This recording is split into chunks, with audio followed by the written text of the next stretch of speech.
Une mascotte qui rappelle l'histoire de la fourmi et de la cigale et qui, dans notre contexte, traduit l'importance de l'épargne pour les populations. La Journée mondiale de l'épargne, célébrée le 31 octobre de chaque année, vise à inculquer la notion de l'épargne à toutes les couches de la société, qu'elles soient enfants, jeunes ou adultes. Et pour cette deuxième édition au Bénin, la Société d'inclusion financière organise une campagne de communication, une occasion pour les agents d'aller à la rencontre du grand public, mais aussi de mettre l'accent sur les offres et les canaux d'épargne disponibles. L'épargne se définit comme étant la partie du revenu qui n'est pas consommée immédiatement, en vue d'une utilisation future. C'est également un comportement qui inclut un sacrifice dans l'espoir d'obtenir un meilleur rendement futur.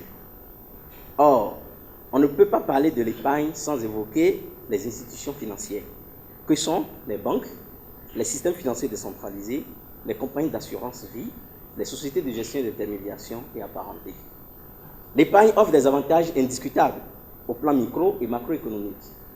Pour l'épargnant, l'épargne permet d'assurer des revenus qui peuvent devenir importants dans le temps et d'envisager ainsi donc l'avenir avec confiance et sérénité.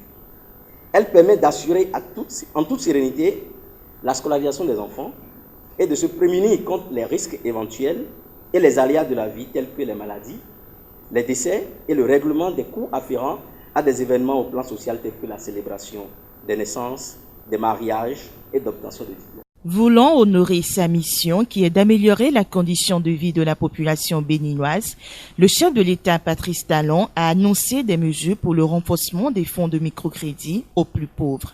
Toute chose dont la concrétisation passe par une épargne plus sécurisée. Entre-temps, nous ne parlions pas de l'inclusion financière autant, mais maintenant, cela est de mise. Si nous ne nous attelons pas, on risque de passer à côté de l'évolution mondiale et nous risquerons de fermer également certaines portes pour ce qui concerne les financements. Dès que nous allons pouvoir finir cette stratégie, ça peut nous aider vraiment à mobiliser des ressources pour le financement du développement dans notre cher pays, le Bénin. Il est donc clair que l'épargne est importante pour affronter les coups durs de la vie. D'où ce slogan « Épargner au Bénin pour mon avenir ». Oui, c'est possible. Pour cette campagne qui se déroule du 6 août au 25 octobre 2019, des manifestations sont prévues dans plusieurs communes du Bénin.